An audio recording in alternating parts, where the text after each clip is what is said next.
The addition of comprehensive lore was a big change to Pirates of the Caribbean, and it originally saved the franchise from being too repetitive. However, it was also the very thing that ruined the later films. With 5 Pirates of the Caribbean movies in total and another film in development, the swashbuckling franchise has proven itself to be a fantastic success, both commercially and critically. In fact, there's no doubting its reputation as one of the best-loved and highest-earning franchises in the industry, with the Pirates of the Caribbean movies amassing $4.5 billion at the box office worldwide. The success of Pirates of the Caribbean, The Curse of the Black Pearl, launched the 2006 sequel Dead Men Tell No Tales, which was also a box office hit. As a result, Pirates of the Caribbean became a prolific multimedia franchise with an impressive legacy. However, this may not have been the case if Pirates of the Caribbean sequel had not changed after the first movie. Introducing ever-expanding lore and new treasures in Pirates of the Caribbean movies created a well-rounded and rather enjoyable universe. But this big lore change soon wore thin and arguably ruined the later films. Released in 2006, Pirates of the Caribbean, Dead Man's Chest introduced a lot of intriguing lore to the established world. A year after the events of the first film, Dead Man's Chest follows Captain Jack Sparrow's debt to Davy Jones and Will Turner and Elizabeth Swann's quest for freedom from the East India Trading Company in exchange for Sparrow's compass. The introduction of Davy Jones in Pirates of the Caribbean was a brilliant step forward after The Curse of the Black Pearl, as it expanded the pirate universe and mythologies, especially with elements like the Kraken and the Black Spot. Furthermore, Tia Dalma was also introduced in Pirates of the Caribbean, Dead Man's Chest, a pivotal character in the third film. With everyone out for their own interests, Dead Man's Chest explored a new and interesting dynamic between characters, while also expanding on the lore. In contrast to The Curse of the Black Pearl, which centered around a single curse, Dead Man's Chest showcased an open world full of possibility and stopped the sequel from being a retread of the first movie. However, its positive reception also created a lore trend for subsequent movies that would later harm the series. In 2007, Pirates of the Caribbean released a third movie titled At World's End, earning $963.4 million on a $300 million production budget. At World's End was also a massive hit for the franchise, solidifying Pirates of the Caribbean's reputation as a big-name franchise. Following on from this previous film, Jack Sparrow is rescued from the afterlife to gather the pirate lords and their 9 pieces of 8, forming an alliance in preparation for At World's End's all-out war between the Brethren Court and East India Trading Company's Lord Beckett, who controls the sea's biggest adversary, Davy Jones. While the war itself was a welcome conclusion to Gore Verbinski's trilogy, the introduction of even more lore made it feel like At World's End had taken things too far.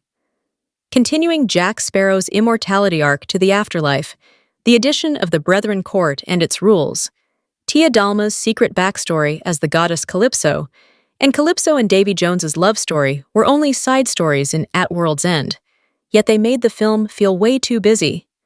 Considering there was already a war planned, At World's End could have done without all of the added lore on top. With so much lore added to Pirates of the Caribbean, At World's End, the side stories and the mythology somewhat overshadowed the main action of the film. However, it didn't stop there. As subsequent movies, these also added their own lore to the pirate-focused universe. Unfortunately, as a result, the Pirates of the Caribbean franchise suffers from quite a few unsolved mysteries. There are plenty of questions that have not been answered, like the issues of Jack's compass, what happened to Jack Sparrow's parents, and how Davy Jones and the Pirate Lords even managed to trap Calypso in her human form. Pirates of the Caribbean. At World's End has a deleted scene which explains Lord Beckett and Jack Sparrow's history, Jack's debt to Davy Jones, and the Black Pearl's appearance. Some of the answers to these questions lie in scenes that were cut from the final film, such as the backstory between Jack Sparrow and Lord Beckett, a deleted scene which would have improved our understanding of Pirates of the Caribbean. However, most of these mysteries are yet to be solved. with each Pirates of the Caribbean movie expanding its lore and mythology even more. The series never really had time to conclude the things it had started. Therefore, while the additional lore was welcome in making Pirates of the Caribbean so well-rounded, only a few elements received satisfying conclusions. The constant addition of lore quickly made Pirates of the Caribbean more confusing as a whole. Pirates of the Caribbean. The Curse of the Black Pearl was very straightforward with its plot and the rules of the cursed Aztec gold, which meant the film was easy to follow and highly enjoyable. While Dead Man's Chest expanded on this with Davy Jones, it still felt quite subdued and simple enough to follow. Yet, subsequent films introduced too much lore for the franchise and audiences to keep up with, and this led to plot holes in Pirates of the Caribbean's movies.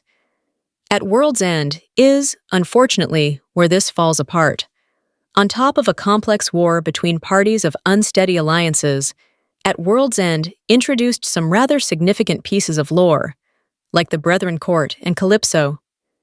These lore additions in Pirates of the Caribbean's third movie felt more like big plot points that deserved their own films, as opposed to being side stories. Therefore, while the world-building is fantastic in the films overall, the harsh reality is that Pirates of the Caribbean's franchise suffers from way too much lore all at once, despite its addition being the sequel's saving grace. The last two Pirates of the Caribbean movies only exacerbated the problem with lore. The fourth film in the franchise, a standalone sequel called On Stranger Tides, follows Jack Sparrow's quest for the Fountain of Youth, which some felt disregarded the end to his immortality quest arc in At World's End. However, the movie also suffered from lore dumping that, while extremely fun, never really got resolved, with the introduction of mermaids and Blackbeard being able to physically control his boat. Furthermore, Will and Elizabeth's somewhat unnecessary cameo in Pirates of the Caribbean's fifth film was also not elaborated upon. In fact, Pirates of the Caribbean, Dead Men Tell No Tales was generally negatively received by critics, with a 30% tomato meter on Rotten Tomatoes. Despite trying to capture the same tone of The Curse of the Black Pearl, the fifth movie introduced a complicated backstory about Jack's compass, which only added more plot holes with its lore.